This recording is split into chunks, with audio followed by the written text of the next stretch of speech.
So good morning, everybody, and a warm welcome to this morning's event to launch the City of London Corporation's new report on London and the UK's competitive strengths in a changing world.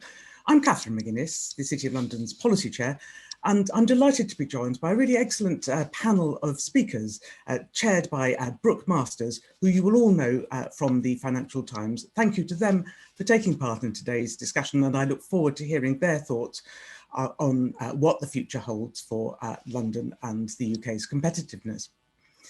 I probably don't need to with the amount of time we're all spending on these calls, but I will start with just a little bit of housekeeping.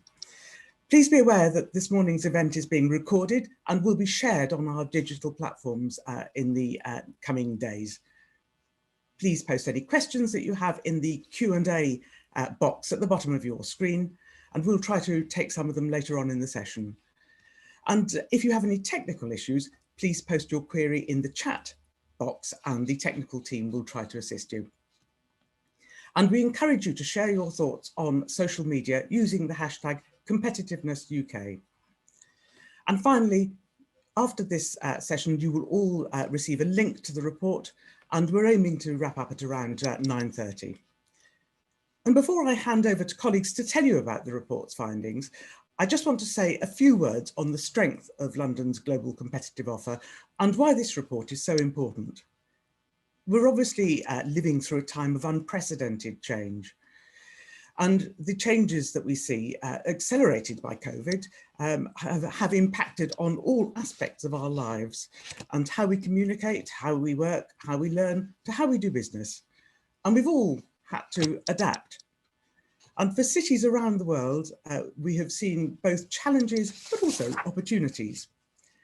In London, our recent report, London Recharged, demonstrated the continued strength of our global competitive offer and the clear opportunities that we have to be the undisputed place globally to innovate and collaborate, provided we build on our strengths. London is an important part of the UK economy, driving growth, jobs and prosperity. And the importance of that will be felt even more as we look towards driving a strong and sustainable recovery. We ourselves are working on a recovery task force, drawing up a 5-year blueprint for the City Corporation for our key policies and activities to make sure that the square mile remains at the top of its game.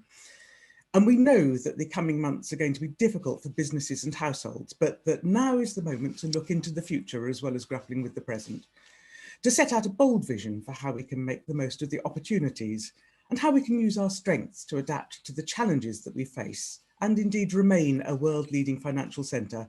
And that's why this report is so important. It's the first of what will be an annual publication, and it draws on a strong, wide-ranging and transparent evidence base. And what it shows is the depth and breadth of the UK's global competitive offer, and it explores areas for us to build on and identifies other financial centres around the world that we should be looking at to learn from. And for all the challenges that the world and the UK currently faces, it's really clear from the research that we've carried out that the cornerstones of London's success, our fundamental strengths, remain. Strengths like our innovative ecosystem, our openness and our global outlook, and our access to talent and skills. Strengths which, provided we tackle the challenges, will ensure that we emerge from the current crisis better and stronger than ever. So I'd like to thank you all again for joining us today. And I'm now going to hand over to Laura Davison from the Corporation's Innovation and Growth team to tell us more about the report. And then I will hand over to Brooke to take us onto the panel. Laura, over to you. Thank you. If you could spend today anywhere in the world, where would it be? And why? How would you choose? Now, maybe that's an easy choice for one day or a week, somewhere hot, somewhere you've always wanted to visit, somewhere that's not your living room. But what about when you're thinking longer term, about where you want to live, to work, to start a business, raise a family, maybe even have fun? How do you make those choices? What makes somewhere a good place to locate? It's something we spend a lot of time talking to people about from the business perspective. We've asked businesses how a London location helps them innovate and grow, asked new types of firms why they've moved into the city. We've talked to international individuals at different career stages about what London's offer is to them. And we're currently talking to firms about the challenges and the opportunities they're facing and how London can help them grow into the future.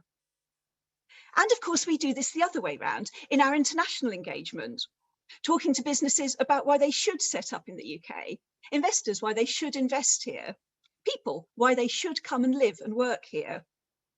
And understandably, in those conversations, people want evidence. Prove it. Show me why you're one of the best places in the world to do business. What does it mean for my company? Every major city in the world says they're innovative. What's so special about you? And those, of course, are great questions. What is so special about London and the UK's offer to business? How do we prove it? And what's our evidence base? Now, this is a particularly interesting challenge at the moment, of course, when there's so much global disruption and change. Pre-COVID, London's massive international connectivity meant you could go pretty much anywhere in the world, and anyone could come to you. With London's airports reaching nearly 400 destinations directly, and with Heathrow as the world's most internationally connected hub. And we know that connectivity overall is a hugely important factor in so many ways. When we've talked to companies about location decisions, being able to bring in clients, investors, colleagues, collaborators and competitors, and of course, to be able to attract and draw in a wide pool of talented staff from home and abroad. And the importance of connectivity goes well beyond transport and physical connectivity, of course, now more so than ever, when we're seeing unprecedented levels of working from home. Of course, the financial services industry was already one of the most used to working from home in the UK. Around 40% of employees had done this pre-pandemic. And the COVID transition has been done with relatively little disruption and remarkable adaptability. Only 2% furlough rates in October, around 4% at peak, compared with around 30% industry furlough averages. This means that aspects like our communications connectivity and the resilience of our infrastructure are more important now than ever, which is great for London and the UK in terms of seeing this adaptability in practice. And we have very strong rankings in areas like cybersecurity, for example, and aspects like internet freedom. But Europe and the US do lag the Asian centres for mobile connectivity and broadband speeds. Our long-standing advantages like our time zone support this virtual connectivity, with the ability to communicate with centres across Europe, Asia and the Americas within the working day. And this global connectivity and the infrastructure that supports it is so important for London because it's a truly global business centre providing services around the world. So to understand and to benchmark how we're doing, we can't just look at our performance in isolation. We have to look at how others are doing as well, particularly now in the context of shared challenges like COVID, and understand what we can learn from others and how we can work together to think about how we build back better or find collective ways to address issues like climate change. So in our report, alongside London and the UK, we've looked at New York, Singapore, Hong Kong, Frankfurt, Tokyo, all major global business centres with key roles internationally as well as domestically. 6 centres. Together, the investment industries in these 6 centres manage over 60% of the world's net financial assets and handle over 80% of the world's foreign exchange turnover. Of course, they all have distinct roles and strengths, which our report highlights. The sheer scale of the US population and economy, over 330 million people, someone being born every 9 seconds, means that in measures like assets held, it's far ahead of smaller centres. Whereas the UK plays a really strong international role. 43% of that foreign exchange figure I just mentioned comes here, $3.6 trillion per day. UK-based banks have cross-border positions of $4.9 trillion, $1 trillion of international bonds issued in 2019, and global assets under management of $6.9 trillion. Those numbers are huge. And with numbers this large, it can sometimes be hard to get your head around the sheer scale of them. That $6.9 trillion in GDP terms would be the 3rd largest economy in the world. We have over 500 registrations for this event. It's like you each chipping in $13.8 billion to invest. So that global reach, Function, size, and scale of our financial activity is another critical dimension that we look at, which is very strong. This shouldn't be a surprise. London's been a world-leading financial centre for many, many years, and we have many strengths that have developed over a long period of time. But, to paraphrase Yogi Berra, it's tough to make predictions, especially about the future. It's hard enough to predict the present right now. And so we need to understand which of our competitive strengths will enable businesses to thrive, not just now, but well into the future. Which is why our report looks in depth at the ability to innovate and what supports this. Growth areas like fintech are thriving in the UK. In rankings, we have the most innovative fintechs in Europe and attract the most venture capital investment. And we're behind only the US globally. There are, of course, a whole range of factors that support this. Access to finance and global investors to enable growth, the FCA sandbox and pilot digital sandbox to support dialogue with regulators and experimentation. We have a domestic population that's very open to using consumer fintech, an area, of course, that the pandemic's accelerating. Even pre-pandemic, 71% of UK consumers surveyed were using 2 or more fintech services to do things like budgeting, making payments, transferring money, savings and investment. And the UK is supporting global growth through mutually beneficial partnerships with centres like Singapore through our fintech bridge, the world's first, enabling firms to develop and to expand into new markets. Or sustainable finance, where the UK is a leader in the issuance of international green bonds, and where, very excitingly, we can see direct benefits literally arising on the ground. TfL, for example, uses money raised through a green bond listed via LSE to finance improvements like low-emission hybrid buses and cycling infrastructure improvements. And of course, at the heart of these new ways of thinking and innovating are the people who make this happen. And London and the UK have great access to talent. We have some of the world's leading universities, the best in the world, 11 universities in the top 100, which develop skills both from home and internationally. And perhaps particularly in COVID times, it's worth reminding ourselves that the vibrancy and the quality of life on offer is one of the key factors of that draw. Whether your preferences lie in one of London's 3,500 pubs, or you're one of the 15.3 million ticket holders for London's theatre performances in 2019. We need to be thinking about that whole offer to continue to be able to innovate. So what does that whole offer look like when you bring it together? Which is, of course, what our report does. You can see here the summary chart, which combines the data on the 5 overarching dimensions I've been talking about: innovation, financial reach, infrastructure resilience, people, the business environment. Using that framework, the report looks at the factors I've been talking about and a whole lot more, 91 in total. Of course, this is just one chart. There's a much wider wealth of data and comparisons in the report, and online on our Global City site if you'd like it in a more interactive form or to share it, and that's the globalcity.uk. Now, you can see here from the data, London and the UK come out ahead. Not because we come top in every dimension, we don't. We lead in innovation, resilience, and business environment, and second in talent and financial reach.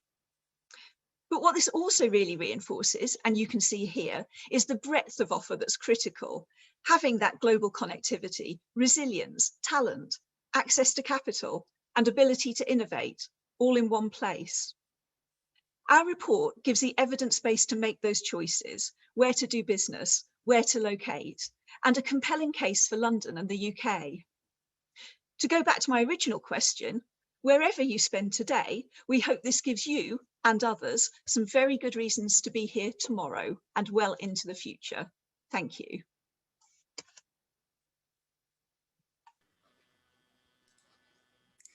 Thank you very much for that, Laura. Thank you very much. That was really interesting. Now it's now time to hand over to Brooke to introduce us to the panel. Brooke, over to you. Hi, and thanks so much, Catherine.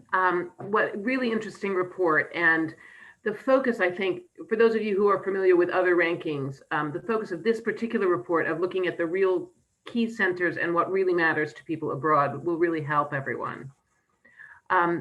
What we're now going to do is bring in our wonderful panel and get them to talk about what the report says for the areas of their expertise.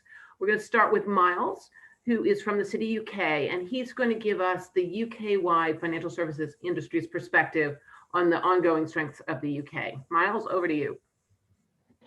Thanks very much for that, Brooke. And I'd just like to congratulate Catherine and Laura and the team on what I think is a really fantastic piece of work.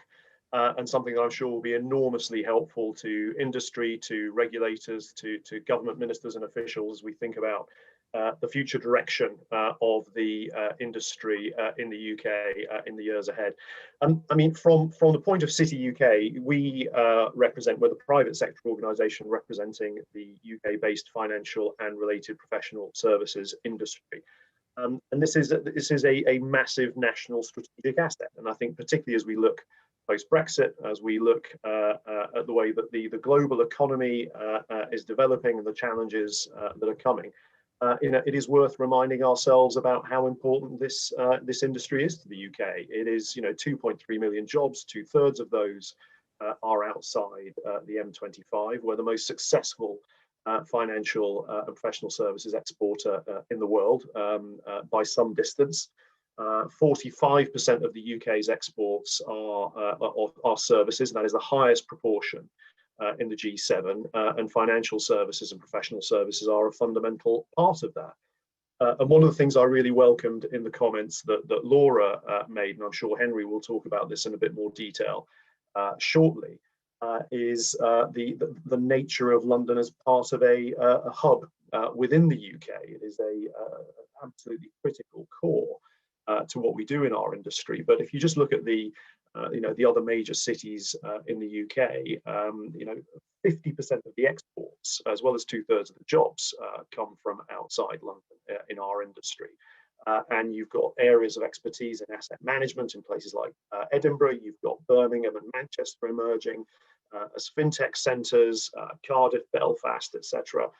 So this sense of an industry that has constantly evolved and constantly shifted and constantly adapted has been a strength for the industry itself, for customers, and for the UK. And I think as we look at Brexit and we look at COVID, I think what's quite clear is that what we're seeing is an accelerator effect of trends that existed previously. And I'll just close by saying that is both an opportunity and it is also a risk. The advantage that we've had here in the UK is that we've been able to adapt to circumstances hugely successfully down the years, both in terms of opportunities that we've created and openings that have resulted through actions that have happened elsewhere. The examples such as the euro-dollar market or the opening of the single market in recent years that have sort of driven this success. But we don't have a God-given right to success. We cannot be complacent. As I've said and others have said in the past, there are many examples of international financial centres that were the dominant financial centre of their time. One needs only to think of Venice or Florence, which are now no longer counted as great major international financial centres. So reports such as this, I think, are going to be really important as we think about how we lean into the future and continue to build the success of the industry. So I very much welcome it, and I look forward to the discussion. Thank you. That seems like, thanks very much. That seems like a great moment for Catherine to come in and tell us what they are, what the city is hearing from international interlocutors. What are firms saying? So I think if you read the report, you see a lot of positivity that we're hearing. But I think if you look at the challenges, which I'd like to address as well as the positive story here, there is, I think, three sets that I would just look at. And one is the importance, I think, of making sure that we keep up the pace. Miles has spoken about the acceleration that we've seen and the transformation that we've seen in the way that we interact. And I think it's vital that we absolutely keep up with that, that we ensure that we meet the skills gaps that we see across the country in digital, that we ensure that our infrastructure is invested in properly so that we have the broadband speeds that we need to keep at the top of our game. So that's one area. I think the second thing we're hearing is the importance of making sure we have a vibrant place. We're going to need to prove to people why it's important to remain in a physical place and not just work virtually, especially in a world that's moved more and more towards the digital. What we're hearing is there is still a wish to be in a central place. People do want to get together to collaborate. They do want to get together to be able to draw on that rich ecosystem that we see demonstrated in London. But we are going to need to look very carefully at what we're doing to make sure that remains attractive and vibrant after the challenges that COVID has placed on us, really. And then finally, it would be wrong not to reflect on our departure from the EU and what we're hearing internationally about that. And we know that in the context of UK-EU negotiations, financial and professional services firms, despite being a vital part of the UK's economy, felt that they were being overlooked. And of course, we have seen some rebalancing of business as a result. And people are asking us what that actually means. Now, there are two things I would say here. First, as far as our EU partners are concerned, I think the fact that we now have a trade and cooperation agreement in place is very positive news, and that's something on which we can build to develop a new, different, more normal relationship as a separate autonomous state with the EU than we've been able to talk about over the last troubled few months. But I think the second thing I would say on that is, of course, London is about so much more than just that. It is a global connector to so many services, and we hear a continued wish to take advantage of those. And there is just one thing I'd like to say finally. The other thing that we hear and that we see is that the challenges that we now face, that there are a number of common global challenges, whether it's the recovery from COVID or whether it's the climate challenge that we all need to meet. This is a time when we should be working together on meeting those challenges, and London is tremendously well placed with the services it has to offer, with its regulatory framework and so on, to work with others in meeting those challenges. Thank you. Thanks, Catherine. I think that's actually a great moment to bring in Richard, who's at HMT. What does the Treasury see as the opportunities and challenges that our international policy needs to address? Thank you, Brooke, and good morning, everybody. Well, first, I'd just like to join Miles in congratulating Laura and Catherine on the team on this really excellent report. It's absolutely fascinating. And I won't repeat all of the points that Miles made on the absolutely central role that this sector plays in the UK economy and will continue to play. But look, focusing on your question around policy, that clearly across the areas that this report talks about, government policy is going to play a central role, whether it's about making the UK and London a great place to live, to work, to set up a business, to hire talent, and to make a reality of new and innovative business ideas. But on my particular patch, which is regulatory policy with regard to financial services, I think I'd draw out two themes. Firstly, as has been said already, the historic role of London as a global international financial centre is absolutely central to the success of our sector, and we can't and shouldn't be complacent about that. We need to think about our role in working with other jurisdictions to support London's place as a global financial centre. We have an open regulatory system, but we need to think about what that means moving forward. That means normalising our relationship with the EU, as has already been mentioned, but also critically forging new links. The report, I think Laura talked about fintech bridges.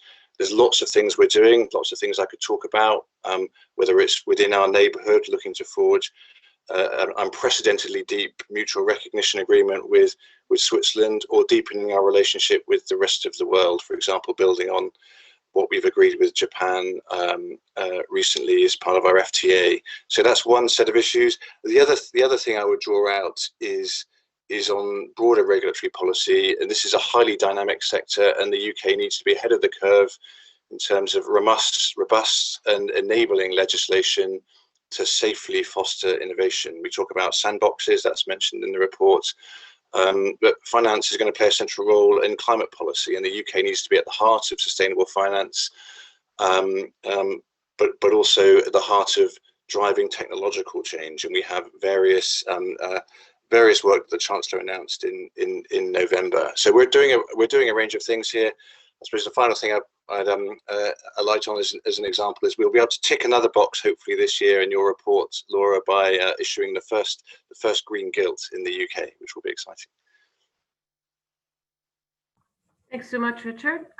Just a reminder to the audience that there will be a Q&A later on, and so if you would like to join, get your questions in now, get them in early, so I can ask the panelists for you. Next, we're going to go to Henri, who is the director of the Northern Powerhouse, and he'll give us the perspective from outside London.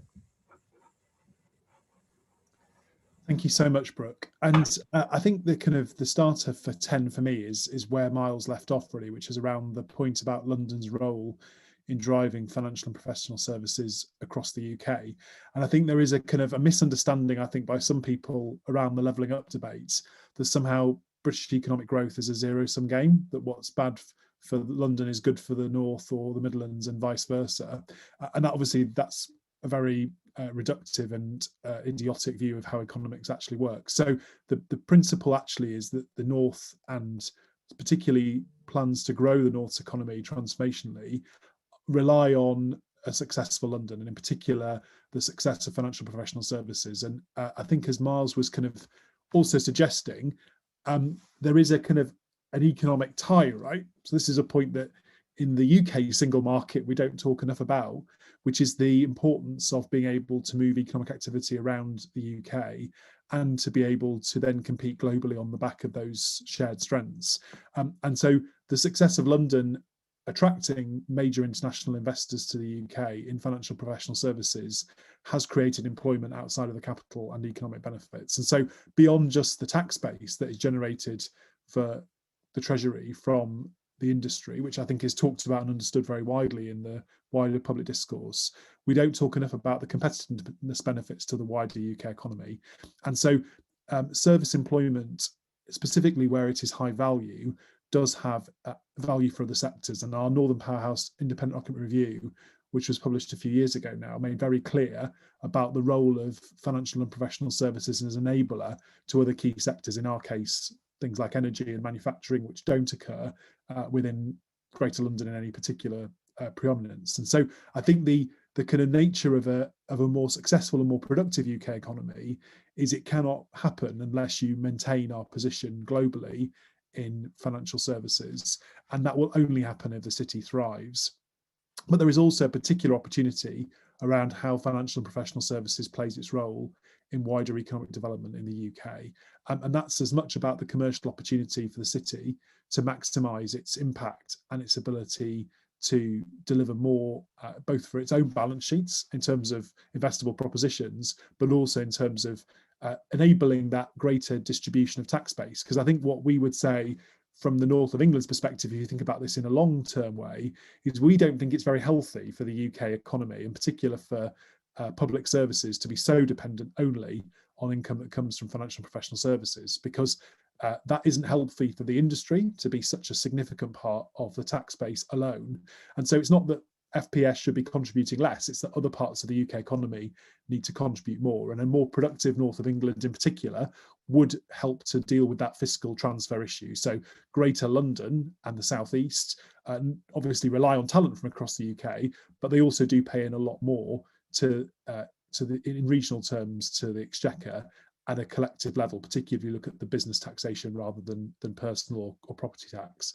And so I think our reflections on this work would be that we want to grow the competitiveness of the UK post-Brexit. We all want to do that. We think that the North of England being more productive is a key part of that.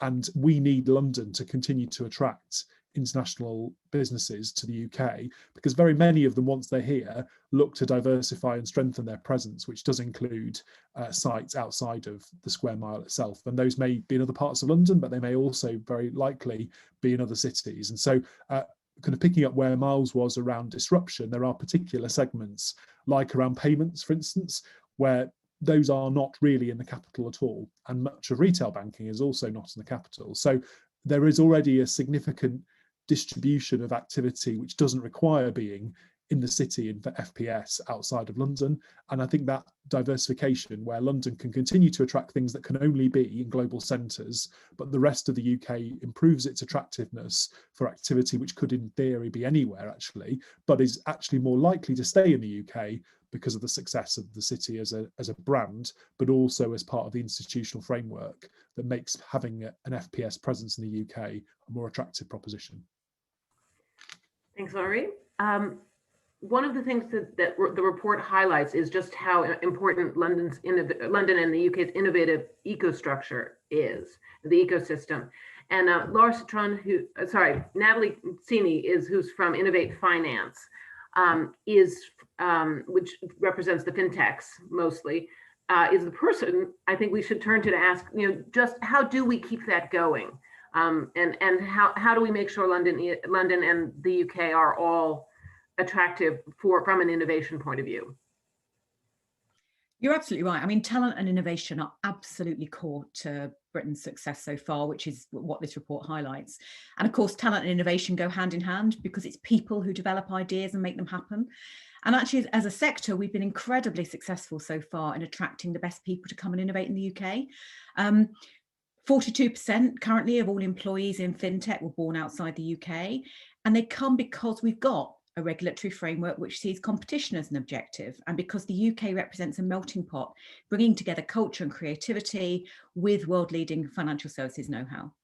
But as others have said, to keep this mantle, we need to keep developing. And what this report highlights, and we see very clearly in fintech, is that other countries, France, Australia, Singapore, and many others, are working really hard to become leaders in fintech. But I don't believe there are many markets which can challenge what the UK has fundamentally in terms of scale, regulation, talent, and inherent creativity. But as others have said, and what this excellent report highlights, we've got to learn from what others are doing so we can march ahead and not be complacent. So I'd like to highlight three things which I think will make a big difference. The first is coordination and focus. And if I look at other markets, and there's one thing I envy above else, it's a common focus on some shared goals. And the good news is we've got Ron Khalifa's review in fintech, which was Treasury commissioned, heading our way soon, which should hopefully give us a roadmap for financial services innovation we can all align behind. The second I'd say, which again others have mentioned, is simplicity. One thing innovators hate above all else is wasted time and unnecessary bureaucracy. And if it takes too long or it's too complicated to fill in forms to hire talent in the UK, people will hire it elsewhere. So let's make it our goal to have a really simple, streamlined way of hiring the best talent out there, as well as growing our own. And also simplify our regulatory processes, our tax system, our listing regime.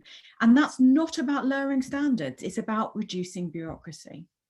And the third thing I'd say, which Catherine's already mentioned, is this is a wonderful opportunity to invest in our infrastructure.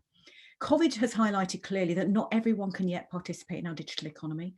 And investment in some of our digital infrastructure, whether it's universal fibre broadband or digital ID, would both support a levelling up agenda and progress innovation in financial services, really for the benefit of the UK as a whole. All sounds very good to me, and I certainly would like better broadband in my house. So I don't know about the rest of you.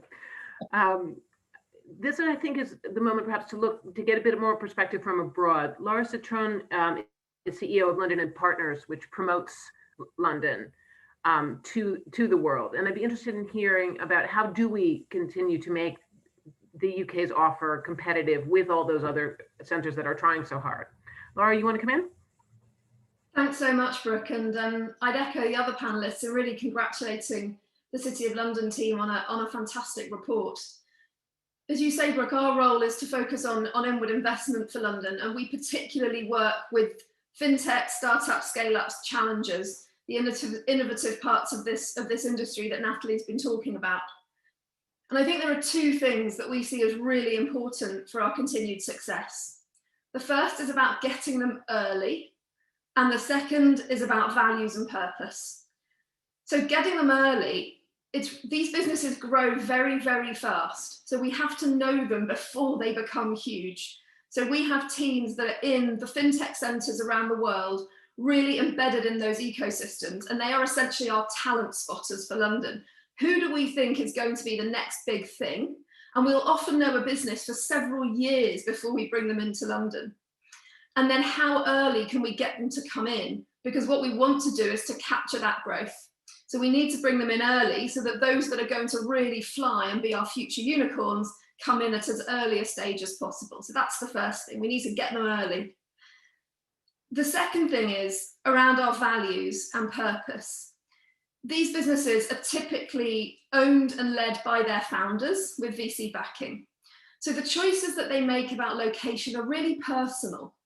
They're often relocating themselves, but they certainly feel very personally tied up in the fate of their businesses. And this generation of founders, yes, they care about profit, of course they do, but they also care hugely about mission and impact and values. And they want to feel that they are building a business that makes a difference in the world. And that's somewhere that London has a really positive story to tell. We have really strong values in this city around inclusion and diversity. We're very open-minded. And that's something that we find really resonates with particularly these younger founders of these earlier stage companies. So just to give you an example, we are bringing in next month a mission for the first time from North America of LGBTQI founders. We went out into the market and said, who's thinking about expanding to London? Who might be interested in finding out more? It's a virtual mission, of course. We've been absolutely overwhelmed. We have 5-to-1 applicants to place us on that mission because it resonates with people as human beings, and that is so important for this generation of founders. So I think when we're looking at our inward investment story, of course we need to talk about the sort of hard factors. We need to talk about tax and policy and regulation and red tape and skills and talent. Yes, those things matter, but we mustn't be shying away from, we mustn't be embarrassed to talk about our values and what differentiates us from a mindset point of view, because it makes a huge difference to those kinds of companies, and it is a genuine competitive advantage for London. Thanks so much, Laura. I think we've now got the moment to bring in the entire panel, and I can see that lots of you are putting questions in the Q&A. If you put it in the chat, can you move it to the Q&A, because it's just easier to see all the questions in one place. I think the biggest thing that seems to be exercising the Q&A, folks, is, what can we do? What kinds of policy changes, what kinds of strategies from the government, which might be a moment for you, Richard, or from City UK, what can make London continue to be attractive, particularly in an era when some of our advantages, such as the fact that you can have really cool coworkers and be with them, are somewhat diminished because of COVID. So I'd be really interested, perhaps, Richard, can you quickly jump in on what you think the government can do right now? And then some of the others, do let us know, like if you had to pick, don't go on and on, rabbit on, but give us one thing that would really make a difference. Yep, thanks, Brooke. So I think from our perspective, I thought it was interesting. I saw in one of the Q&A people talking about well, if you look at the historic success of the city, it was built on certain specific things that only the UK could do, and it talked about the euro dollar market. I mean, I think from my perspective, and I also saw people mention Lord Hill's listing review as well.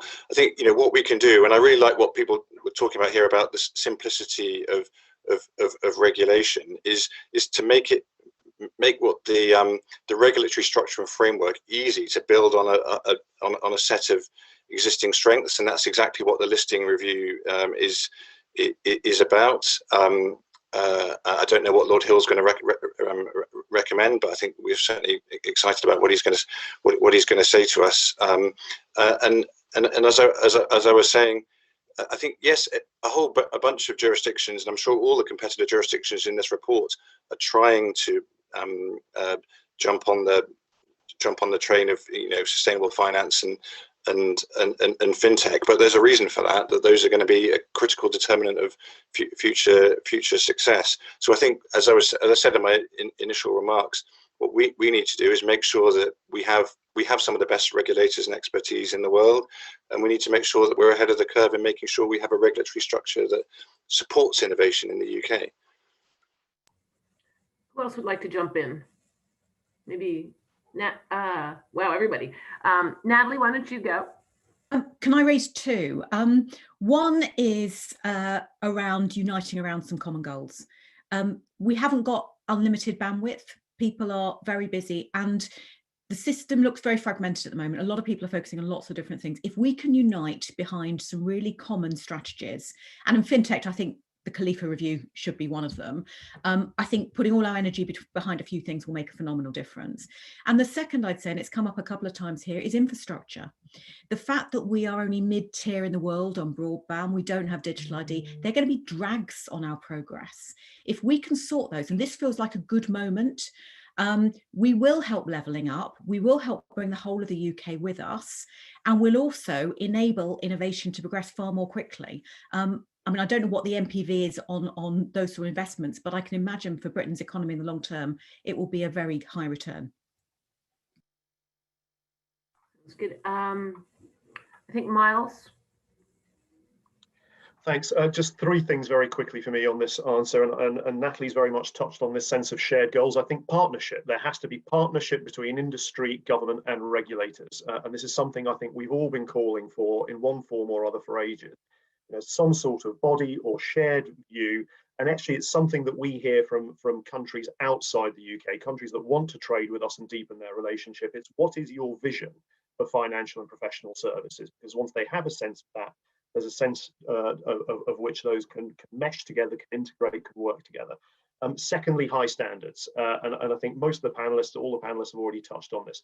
There is no future for London or the rest of the UK industry in some kind of race to the bottom. This isn't about deregulation, as some people have said, it's about re-regulation. And I really like Natalie's point. This is about reducing bureaucracy, but not about reducing standards. So how can we do that? And I think that also attracts people to the UK. We've got to continue to be an aspirational place to be. And that helps to attract businesses, it helps to attract people. You end up with a virtuous circle. And then the third is innovation and flexibility. You know, our advantage within the EU was that we were part of one of the world's biggest single markets, and we had scale, and that helped with trade, that helped with attracting people, that helped in a range of areas. We're not going to have that. And trade in many ways is either a scale game or a nimbleness game. And we have to be nimble, we have to be flexible, we have to be innovative, tied to high standards and tied to a shared vision between industry, regulators and government.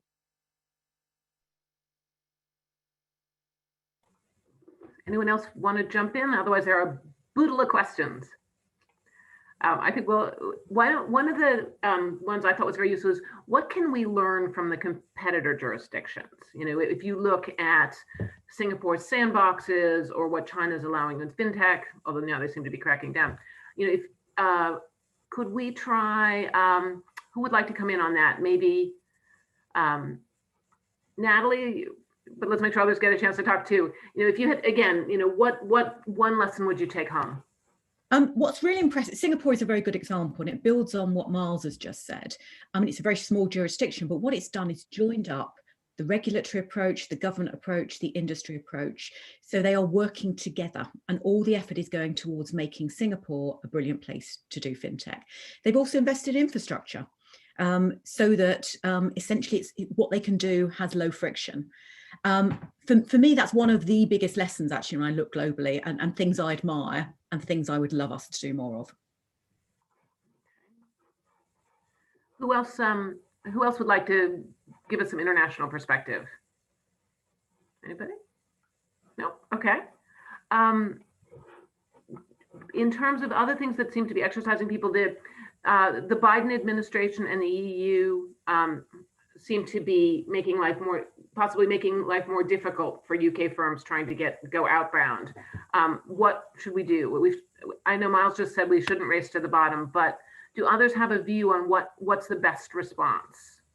Who'd like to jump in? Miles clearly still has a view, so Miles, jump in. The US relationships are a really important one for us, and I'm absolutely delighted that Catherine McGuinness chairs the UK side of the US-UK British American Financial Alliance. So we have a group of 20 trade association business groups that sort of come together, led by City UK on the one hand, SIFMA on the other hand, looking at what we can do in this kind of space. And Bruce Carnegie-Brown of Lloyd's of London sort of oversees our work on this City UK. The Biden administration, I think, is a huge opportunity for us. So there's a huge degree of interest when you talk to the guys over there in industry and in government about what progress they can make in green finance. And they look to the UK as a real opportunity to learn, because they recognize they're behind the curve on this, and they have been for a number of reasons. But there's a real appetite from consumers, from industry, and now from the new US administration to make progress on that. So it wouldn't at all surprise me if in the talks around the free trade agreement between the UK and the US, this becomes more of an issue, more of an area of cooperation than it may have been just a few weeks ago. And then on data, so data, digital, this whole area is as important, if not more so, as capital is for our industry these days. There was an EU-US data privacy shield that has fallen by the wayside for a number of reasons. I think that gives us an opportunity to work with the US on what we can do to put our own UK-US data privacy shield in place. The EU-US one didn't cover financial services. So why not look at what we can do in this space between the UK and the US? And just one final point on that. The report absolutely rightly identifies New York as a competitor in some form for London and the rest of the UK. But that relationship is one also of cooperation and collaboration. We sort of pass, in simple terms, we pass the baton as the sun moves across the earth to New York after we pick it up from Asia. So there's a huge degree of shared agenda, companies that are present in both of those markets. So I'm actually really excited about the possibilities between the UK and the US. Thanks so much. I think this might be a good moment to think about what COVID and working from home has done in terms of London and also the regions. For Catherine and Laura, I'm interested in whether you think it has reduced the need or interest in having a large presence in London. And then Henri, what opportunities does this present for the regions? In terms, because the audience is interested in whether the regions have always been seen as sort of a back office retail place. How much more spread will we get? So why don't we start with Laura, maybe? I think you need to unmute. Thanks. I wasn't sure if you meant me or the other Laura. There are two Lauras on the panel, but I'll go for it. I think what we're hearing from people is that the concern is that of course there are lots of issues around workplace culture and engagement and all those kinds of things. But I think from a London ecosystem point of view, the thing that concerns me about very large scale co-working is what it does to our innovation ecosystems and the relationships between larger companies and then the startups, innovators, universities. Because one of London's real strengths is around open innovation. So the fact that our big organizations collaborate a lot with our smaller ones. And that is very rooted in place. It's very rooted in innovation clusters, be it in the City of London or other parts of London.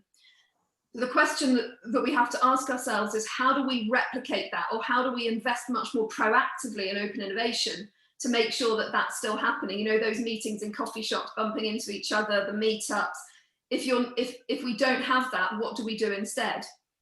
So earlier this year, we launched an Open Innovation Fellowship, which is all about helping larger organizations to make their open innovation more effective and more inclusive.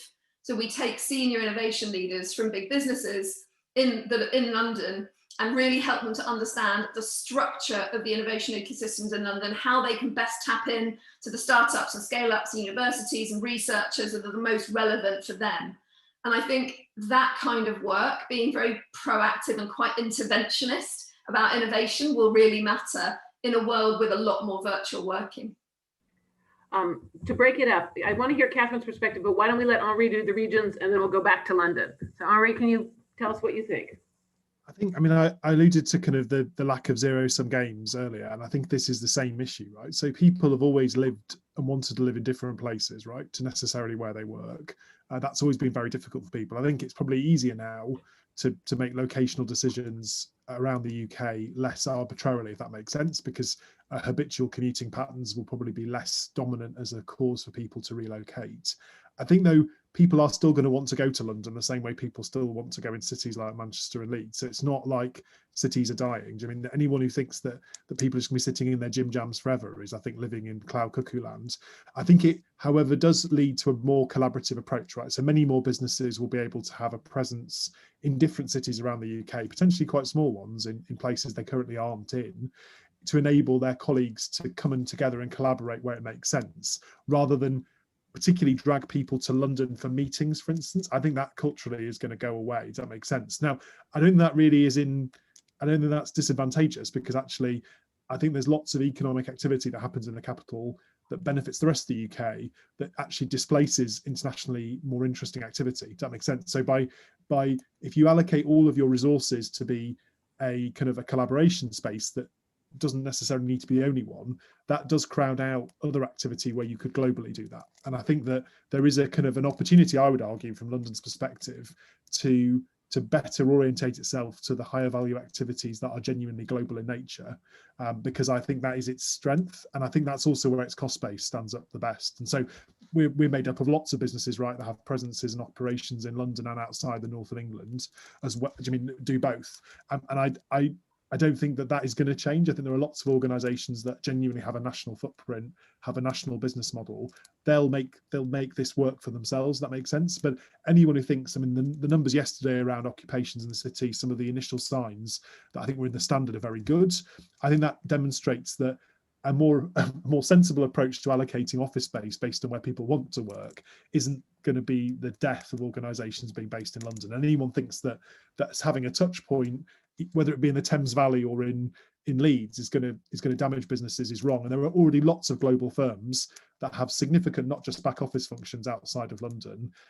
That has not weakened London's presence globally. In fact, the fact you can get good talent further afield, but still in reasonably close proximity, is an advantage for London, not a disadvantage. And anyone who sees it in the other way, I think, is probably really misunderstanding how the economy already works in this country. And I think that kind of dawning on people, I think, is starting to become just a bit more widely understood.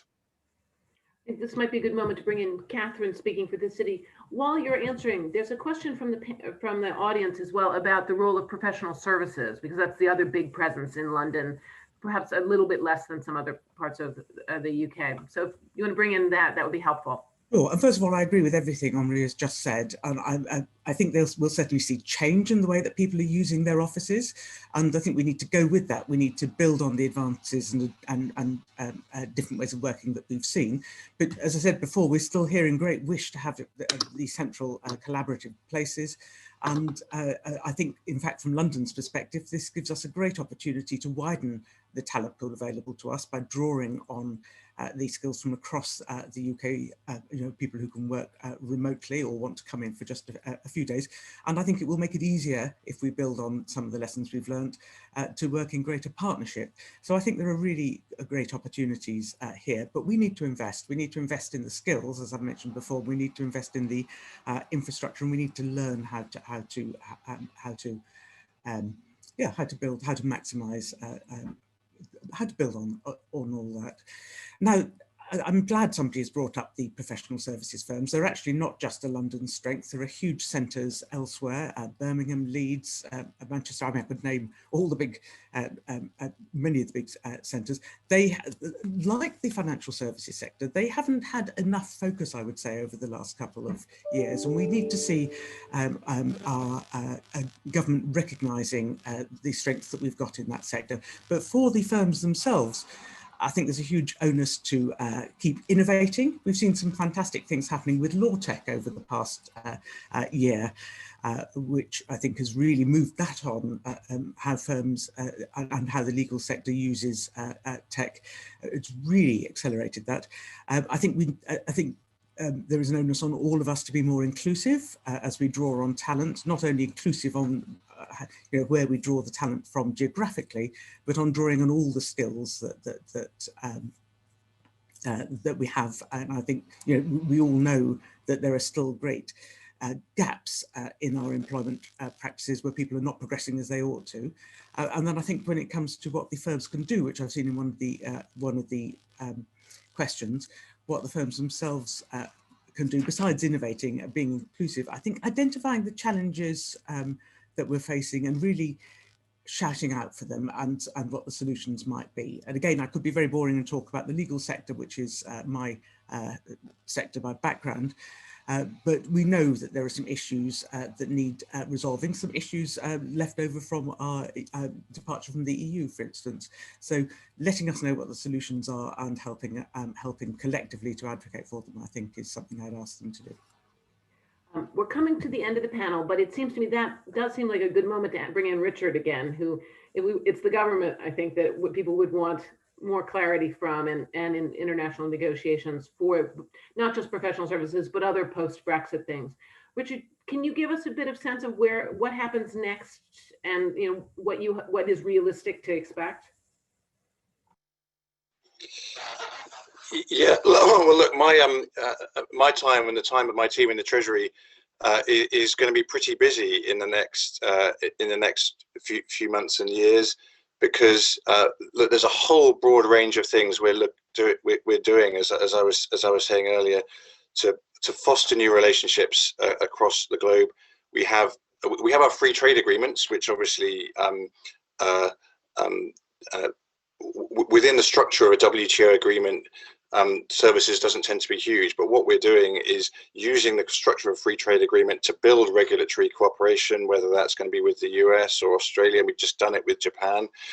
As I say, we're building a new kind of structure with Switzerland, and with the big emerging economies, we have our ongoing economic and financial dialogues with China, in India and Brazil. So our absolute focus will be to use those kind of dialogue structures and arrangements to build the role of the UK and the city in serving those markets and allowing those markets to come to the UK and do business. And then we're doing that in the context of, as I was saying earlier, technological change, and I think particularly the climate crisis and sustainable finance, and doing what we can to build the UK as the place where people come to foster those ideas.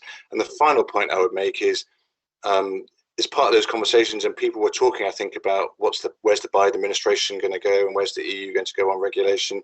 From our perspective, international standards are absolutely critical in building structures that allow cross-border activity to be done with confidence on both sides. So we will continue to be hugely active within the multilateral forum, within the FSB, within IOSCO and other areas to help expand the remit of international standards and use those as a platform to build access across jurisdictions. I think we're coming to the end of our time, although I think everyone has lots more to say, and certainly the Q&A is just packed. And so I would suggest the city do more conversations like this, because there's clearly a lot of people interested. But I think just to sum up what I'm hearing, it sounds like the places where there's a lot of agreement is the need to foster innovation by having good international standards that are not race to the bottom, by working with other jurisdictions, that it shouldn't be seen as a regional competition, that successful London, successful regions can build off each other rather than competing. And there is a sense of enthusiasm and also optimism in that, look, London's reinvented itself any number of times, and it's obviously in the process of doing it again. And I think you can see it in the questions as well. It can be done, and I think when we all get out of our bedrooms, and maybe even while we're still in them, it will be very fun. And it's very exciting to see all this and watch London compete. And so I'm going to hand back over to Catherine, who is going to sum up and close. Thank you. Well, I think you've just summed up really well, Brooke. And actually, I share that sense of excitement. We have so many challenges at the moment, but we also have great opportunities here. And I think 2021 is potentially a fantastic year with our G7 presidency and COP26 coming up. Richard, to look to the question about international standards and how we talk with partners. With the Khalifa review just coming out, which I hope will give us a great roadmap on how to boost that tech sector, which is so important across the UK. So look, it's been a really interesting discussion with our fantastic panel. Thank you all very much for joining us. To all of you who've called in, yeah, I think we'd love to do more of these discussions actually, and I'll take that away with the team. You're shortly going to be receiving a link to the report, and I encourage you to share it through your networks. And I think I'd just say, you know, this really is the moment when we need to be planning for the future. We need to be building on those exceptional strengths which this report highlights, and investing in the challenges, some of which the report also highlights. I very much hope that this research is useful both to our London and UK partners, and we look forward to working with all of you as we seek to emerge from this challenging period better and stronger than ever. So thank you all very much. I hope that's been an invigorating start to your days. Thank you.